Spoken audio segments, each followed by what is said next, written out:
오늘은 발 앞에 엎드려 절하니 라는 제목으로 하나님의 말씀을 대언하도록 하겠습니다.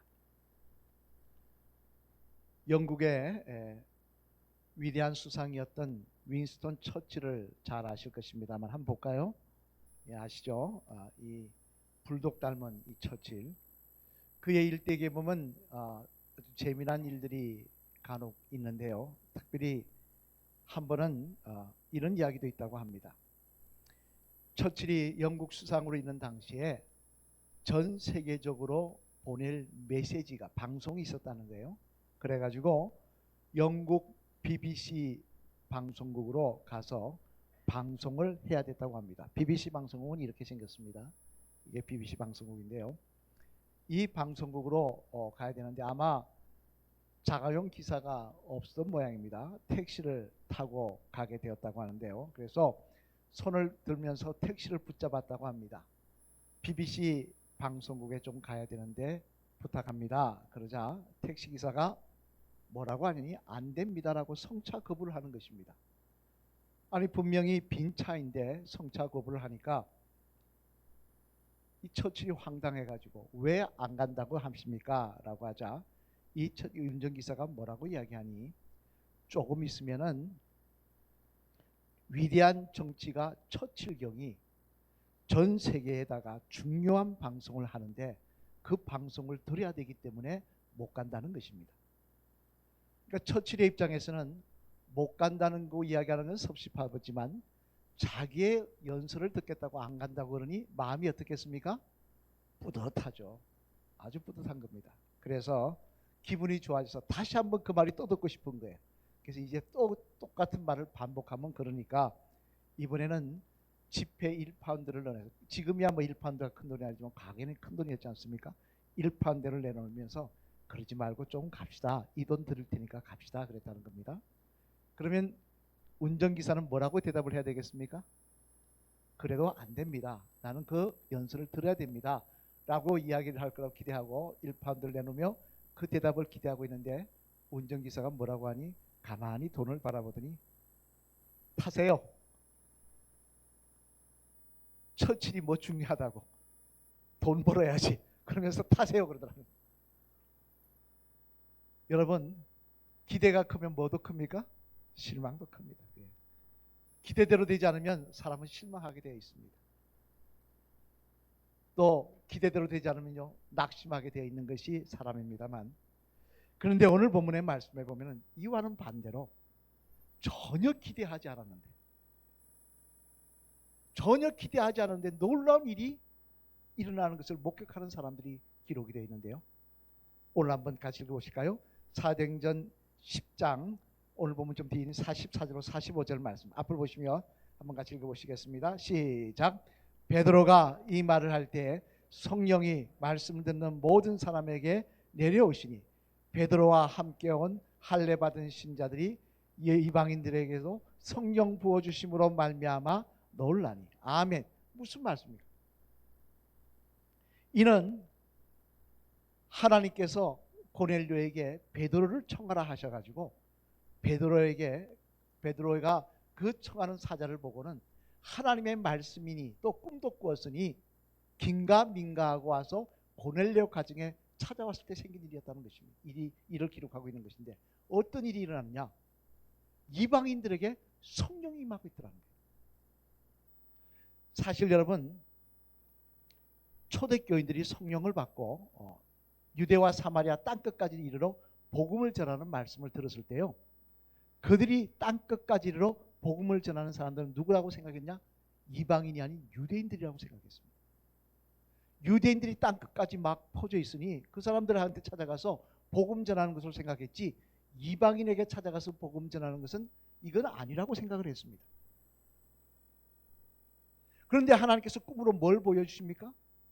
여러 가지 성경에, 구약 성경에 율법적으로 부정하다고 하는 음식들을 주시며 먹으라고 하시면서 하나님이 만드신 것이 왜 더럽다고 하시냐 하는 말씀을 통하여 그게 아니라는 걸 말씀하셨는데, 문제는 베드로가 이게 진짜 하나님이 주신 꿈인지 개꿈인지 모르겠다는 거예요.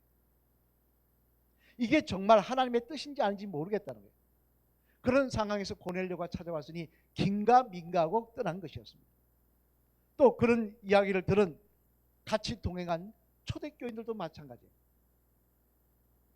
이들도 자신들이 꿈꾼 게 아니라 베드로가 꿈을 꿨다는 것입니다. 우리도 마찬가지 아니었습니까? 재개발 때 제가 꿈꿨다 그러니까 우리 장로님들이나 교인들 중에 어떤 분은 그랬어요. 목사님 꿈 이야기만 한다고. 본인이 안 꿨으니까 이게 진짠가 그런 거예요. 그거 확인하라고 따라온 사람들까지 있었다는 것입니다. 근데 이들이 보니까 자기들은 구원의 반열에서 제외된 그런 존재가 이방인이라고 생각하는데 그 이방인들 머리 위에 성령이 임하더라는 것입니다. 더 기가 막힌 것은요, 자기들은 열심히 그냥 모여 기도하며 부르짖으며 성령을 받았는데 이들은 말씀을 듣기만 했는데 성령이 임하더라는 거예요. 그러자 깜짝 놀라며 충격을 받으며 어떻게 이런 일이, 요즘 말로 하면 어떻게 이런 일이 하면서 놀랬다는 것이 오늘 본문의 말씀입니다만, 그러면 여러분, 고넬료와 그의 가족 등은요 어떻게 했기에, 물론 이방인에게 전도하시고자 하는 하나님의 뜻이 있는 건 압니다. 그런데 어떻게 했기에 이들에게 복음을 전함을 넘어서서 이제는 성령이 임하는 역사가 일어나게 되었던 것일까요? 오늘 본문의 말씀에 보면요, 그 내용을 유추해 볼 수 있는 말씀이 나오는데, 바라기는 오늘 말씀을 통하여 저와 여러분에게도 고넬료에게 임했던 하나님의 특별한 은혜가, 고넬료에게 임했던 그 성령의 충만의 역사가 우리의 삶 속에 항상 일어나는 복된 주의 성도들이 다 되시기를 주님의 이름으로 간절히 축원을 드립니다. 그러면 고넬료와 그의 가족은 어떻게 했기에, 어떤 모습으로 말씀을 듣고 어떤 모습으로 그 자리에 있었기에 이렇게 말씀만 들었는데, 기도와 구제가 상달된 건 알겠습니다만 그렇다고 말씀만 들었는데 성령이 임하였을까? 그 내용을 살펴보면요, 먼저 첫째로 우리 앞을 보시며 같이 한번 읽어보시겠습니다. 오늘 본문 읽어보시겠습니다. 시작. 고넬료와 그의 가족 등은 낮아지는 마음으로 말씀을 듣더라는 것입니다. 어떤 마음으로 들었다고요? 낮아지는 마음으로 듣더라는 거예요. 오늘 본문 24절로 25절 말씀 한번 같이 읽어보시겠습니다. 앞을 보시며 시작. 이튿날 가이사랴에 들어가니 고넬료가 그의 친척과 가까운 친구들을 모아 기다리더니 마침 베드로가 들어올 때 고넬료가 맞아 발 앞에 엎드려 절하니. 아멘.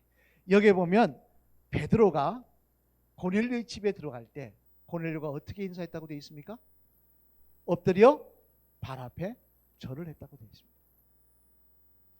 여러분, 우리는요 절하는 게 이상하지 않습니다. 왜? 우리는 어른을 보면 절을 합니다. 그죠? 뭐 추석에 세배 드린다고 절을 하고, 또 집안 어른을 만나면 절들 인사 절하라면 큰절합니다. 그렇지만 이 서양에서는, 특히 유대인들이나 로마인들에게서는요 절하는 건 익숙하지 않습니다. 유일하게 절하는 존재가 있습니다. 누가 얘기합니까? 황제에게만 합니다. 황제에게만 자기 머리를 조아립니다. 그런데 고넬료와 그의 가족들이 베드로에게 머리를 땅에 대고 발 앞에 엎드려 절을 하더라고요. 이건 여러분 말이니까 우리가 읽게 되지만 상상이 되지 않는 이야기입니다. 왜냐하면요, 고넬료는 점령군 장교입니다. 100명의 군대를 건드린 장교입니다. 베드로를 죽여라 그러면 죽일 수 있는 사람이에요. 베드로는 그냥 유대 지역의 갈릴리 지역의 어부였습니다. 배운 것도 없어요. 학교도 다닌 적이 없는 사람입니다. 그런 그가 그냥 고넬료가 저 베드로 잡아오라면 잡아오고 너 묶어서 여기 어떻게 해라면 어떻게 해야 될 수 있는 그런 사람인데, 그런 보잘것없는 베드로 앞에서 로마의 귀족에다가 백부장이었던 고넬료와 그의 가족이, 자기뿐만 아니라 모든 가족이 그 발 앞에 무릎을 꿇고 머리를 조아린다. 이건 굉장한 충격이었을 거예요. 그런데 고넬료는 그렇게 하더라는 것입니다. 그러자 이런 모습 위에 하나님께서는 성령이 임하는, 말씀만 들어도 성령이 임하는 은혜를 허락하여 주셨다는 것입니다. 한 번은 책을 읽다가 미국 종교 심리학자의 적은 글 중에 이런 말을 본 적이 있습니다. 오늘날 기독교인들의 대표적인 문제가 세 가지가 있는데요. 이 세 가지가 오늘날 기독교인들을 병들게 하고 있다 그랬습니다. 그게 뭐냐? 첫 번째 한번 들어보시면 한번 본인을 생각하시면서 한번 들어보시길 바랍니다. 첫 번째는 뭐냐면 오늘날 기독교인 중에는 의인이 너무 많다라는 것이었습니다. 남들 다 잘못이에요. 나는 잘못할 게 없어요. 다 다른 사람 잘못이에요. 세상이 잘못이고. 이게 뭐라 그러면 핑계대기 좋아하고요. 그래서 안 되고 이래서 안 되고 핑계대기 좋아하고 그러다 보니 회개하지 않는다는 것입니다. 오늘날 교회는 의인이 너무 많아서 문제다 그랬습니다. 두 번째는 문제는 뭐냐면 의인이 많다 보니까 또 어떤 문제가 생기냐. 남들 이야기하기를 좋아하고 정죄하기를 좋아하더라고요. 사람들은요, 내가 이렇게 잘못했다, 내가 참 어리석다, 내가 참 무지하다, 내가 참 실수했다, 그런 이야기 안 합니다. 여러분 모이면 누구 이야기 합니까? 어느 집사님 봐, 기가 막혀, 어떻게 저 모양이야. 좋은 이야기 안 합니다. 칭찬 이야기 안 합니다. 남 이야기합니다. 자기를 돌아보지 않고 남 이야기하기 좋아하더라고요. 현대 교인의 특징이라는 거예요. 우리나라든 미국이든 비슷하더라고요. 마지막 세 번째로는 또 뭐라 그랬냐면요, 현대 종교 기독교인들의 병폐 중에 하나가 뭐냐면 현대 기독교인들은 어떤 문제가 있냐, 교회 내에서의 지위와 권력에 대한 욕구가 강하다 그랬습니다. 마치 십자가를 앞에 두고 예수님께서는 지금 십자가의 죽음을 이야기하고 있는데 제자들은 무엇에 대해서 이야기했습니까? 누가 더 높은 자리에 앉을 거라 이야기했어요. 누가 더 높은 자리에 올라가서 큰 소리치고 권력을 설치할까, 그것도 논했습니다. 그것 때문에 다투었습니다. 근데 오늘날 교인들이 똑같더라는 거예요. 누가 더 교회에서 높은 자리에 올라가냐, 누가 더 높은 직분 받냐, 누가 더 권력을 많이 가지냐, 이런 세상적인 논리로 신앙생활을 하더라는 것입니다. 이 세 가지가 요즘 현대 교인의 문제라 그렇게 지적을 본 적이 있는데요. 여러분 좀 찔리지 않습니까? 저도 찔립니다. 하지만 여러분, 이 이야기는 무슨 이야기입니까? 결국은 교만하다는 이야기예요. 현대 교인들이 교만하다는 이야기예요. 교만하니 자기가 의인인 줄 알고, 교만하니 남들 정죄하고, 교만하니 남의 이야기만 하고, 교만하니 남들보다 더 위에 서서 권세, 권력, 직분 이런 데만 관심을 가지고. 만약 여러분 우리가 이런 모습으로 신앙생활을 한다면 어떻게 하나님의 은혜와 칭찬을 받을 수가 있겠습니까? 우리는 분명히 알아야 됩니다. 성경에 기록된 말씀에 보면요, 하나님이 은혜 주시는 자는 어떤 자이냐? 겸손한 자에게 은혜 주시더라는 거예요. 낮아지기를 좋아하는 자에게 은혜를 주시더라는 거예요. 당장 사무엘상 15장 말씀에 보면 여러분 잘 아시는 이스라엘의 초대왕 사울왕을 뽑으실 때 말씀 기록되어 있습니다. 너무나 잘 아는 말씀입니다.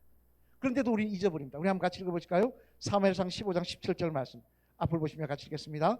시작. 사무엘이 이르되 왕이 스스로 작게 여길 그때에 이스라엘 지파의 머리가 되지 아니하셨나이까.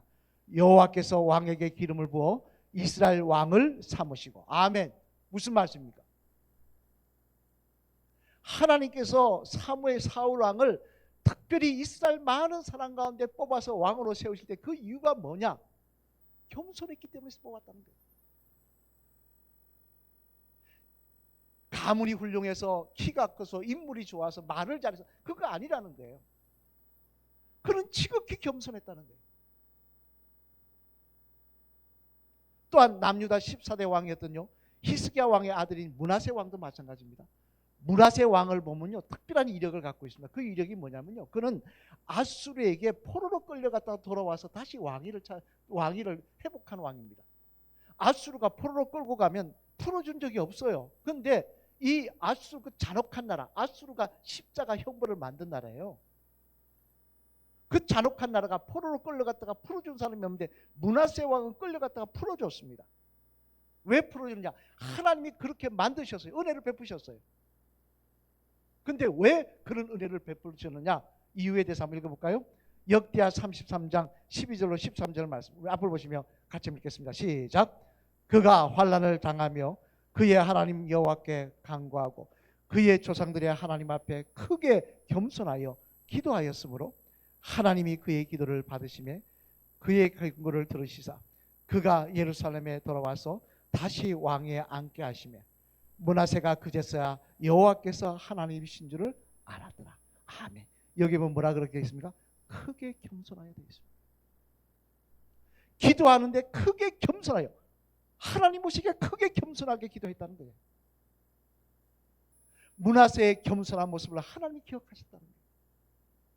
그래서 아수르에게 한 번도 끌려갔다가 귀족 중에 돌아온 사람인데 왕임에도 불구하고 끌려갔다가 풀려나게 하여 주셨다는 거예요. 이뿐만이 아닙니다. 또 하나 말씀 볼까요?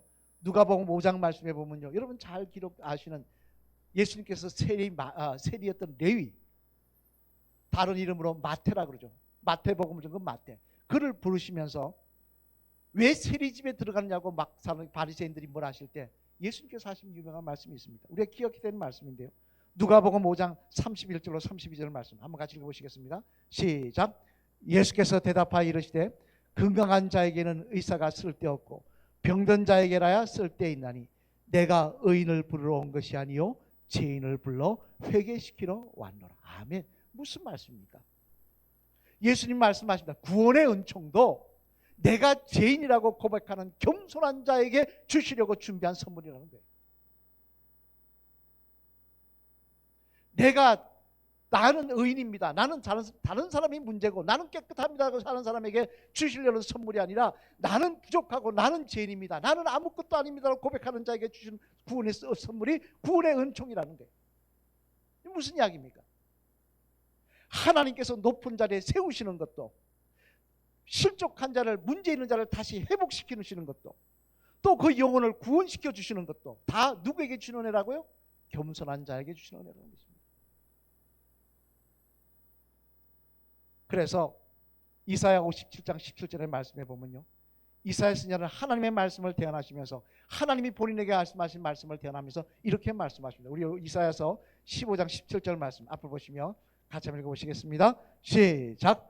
지극히 존귀하며 영원히 거하시며 거룩하다 이름하시는 이가 이와 같이 말씀하시되 내가 높고 거룩한 곳에 있으며 또한 통회하고 마음이 겸손한 자와 함께 있나니 이는 겸손한 자의 영을 소생시키며 통회하는 자의 마음을 소생시키려 함이라. 아멘. 여기 보면 하나님이, 이건 이사야 말이 아닙니다. 하나님의 말씀을 듣고 대언한 겁니다. 뭐라고 이야기하고 있습니까? 하나님은 통회하는 자, 회개하는 자, 내가 죄인임을 고백하며 회개하는 자와 함께 하시며 겸손한 자와 함께 하신다고 하셨습니다. 회개하는 자를 소생시켜서 다시 일어나게 하시고 겸손한 자에게 하나님 동행하여 주신다는 거예요. 여러분, 오늘 본문에 나오는 고넬료에게는 이런 모습이 있었습니다.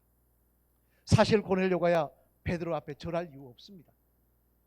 그러니까 베드로 왔으면 오셨습니까 하고 악수하면 됩니다. 뭐 말하나 한번 뭐라고 말씀하시나 한번 들어보자 이렇게 할 수 있습니다. 앉아서 베드로 서서 이야기하고, 여러분 앉아있고 저는 서 있지 않습니까? 앉아서 들을 수 있습니다. 근데 베드로는 어떻게 했다는 겁니까? 고넬료 어떻게 했다는 겁니까? 본인뿐만 아니라 모든 가족이 베드로 앞에 무릎을 꿇고 절을 합니다. 그리고 이야기합니다. 우리는 하나님 앞에 있습니다. 그런 겸손한 사람이었습니다. 그 겸손함 위에 하나님이 특별한 은혜를 베풀어 주셨던 것입니다. 여러분, 오늘도 하나님은 겸손한 자에게 소생시키시고 회복시키시고 그와 동행하시며 구원하여 주시는 은혜를 허락하여 주실 줄로 믿습니다. 그리고 겸손한 자에게 성령 충만을 허락하여 주실 줄로 믿습니다. 이 시간 이 자리에 앉은 저와 여러분의 마음이 낮아지시기를 바랍니다. 하나님 앞에 낮아지며 겸손해질 때 오늘 하나님께서는 우리에게 놀라운 은혜를 충만케 하실 줄로 믿습니다.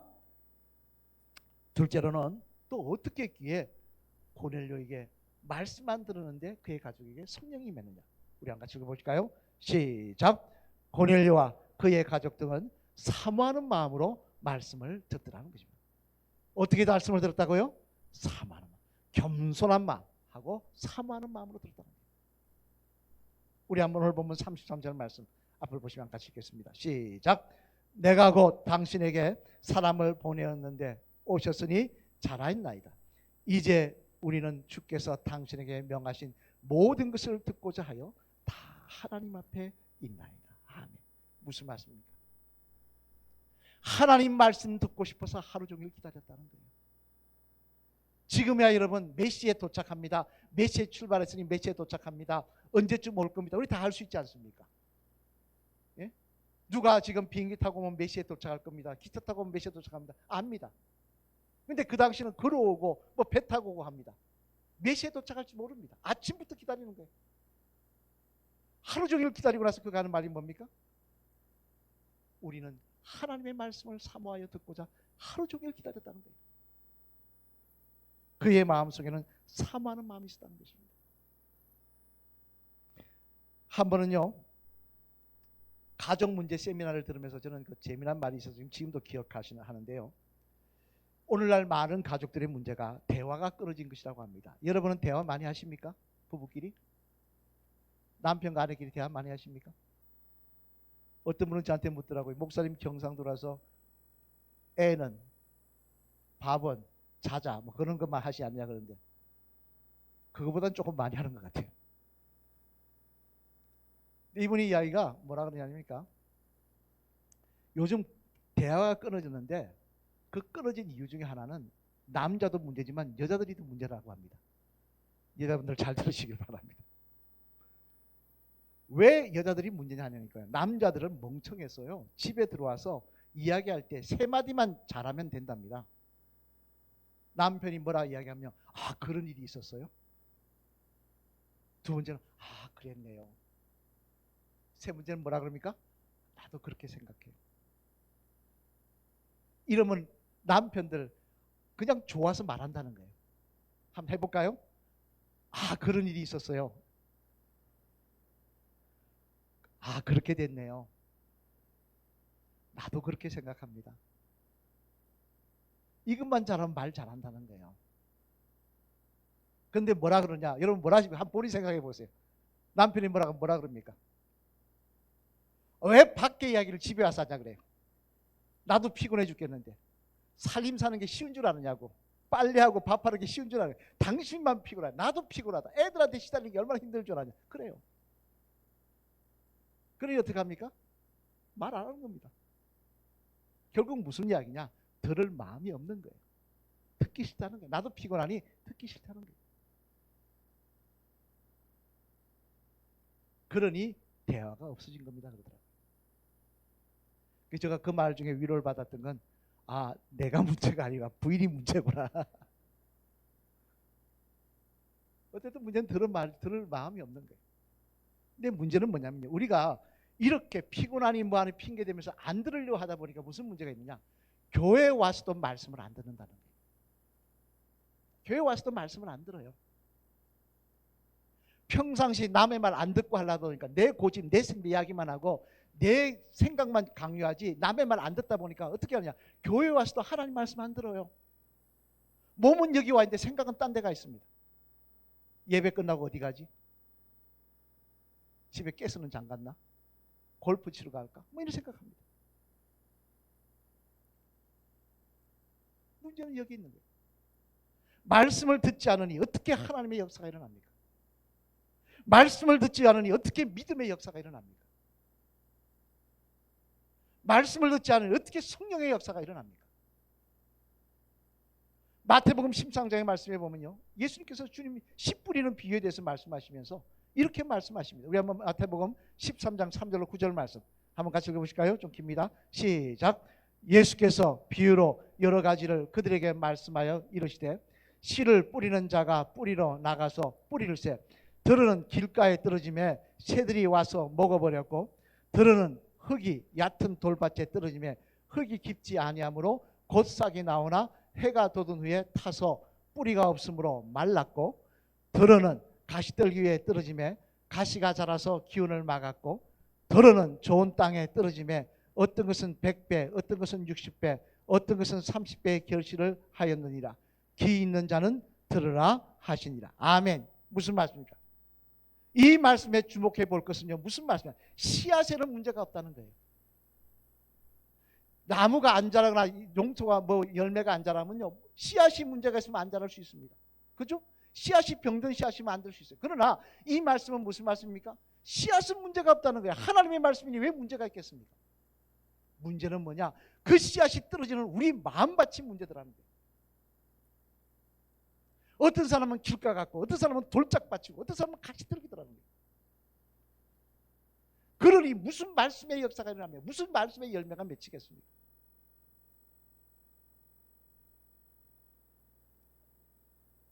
데살로니가전서 2장 13절 말씀해 보면요, 사도 바울이 이렇게 말씀하십니다. 우리 한 같이 읽어보실까요? 데살로니가 2장 13절 말씀 시작.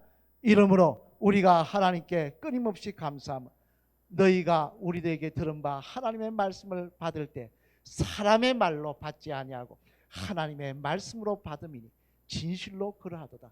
이 말씀이 또한 너희 믿는 자 가운데에서 역사하느니라. 아멘.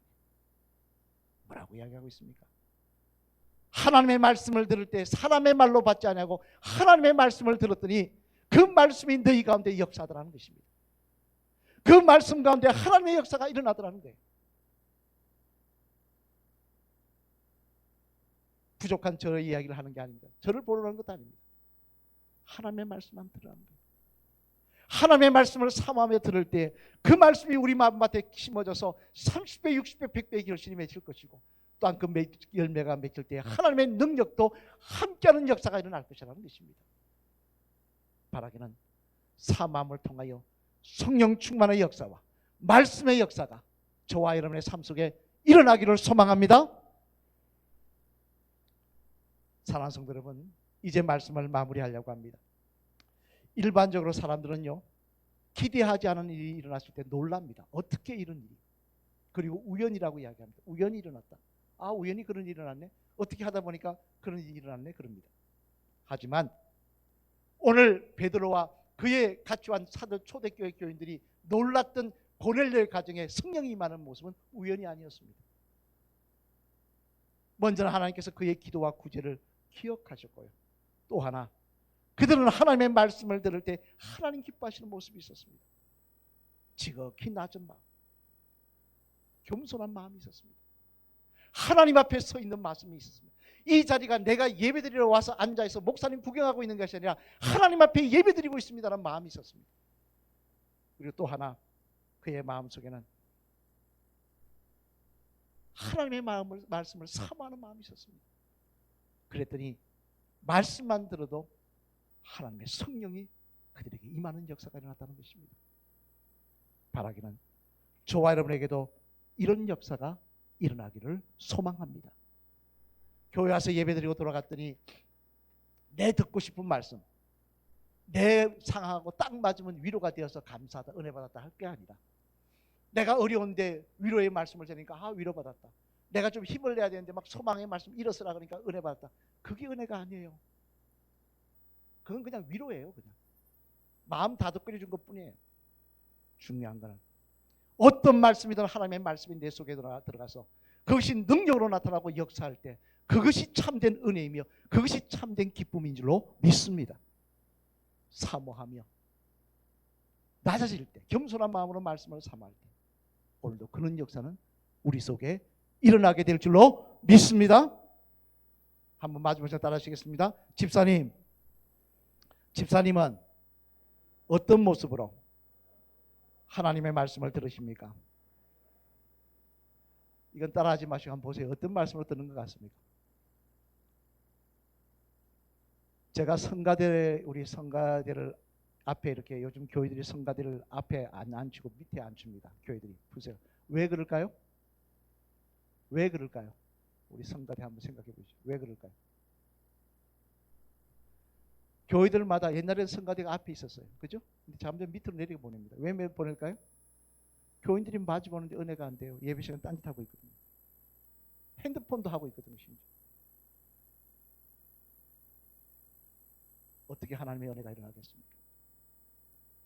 따라하시겠습니다. 이제부터라도 겸손한 모습으로 사모하며 말씀을 들으시길 바랍니다.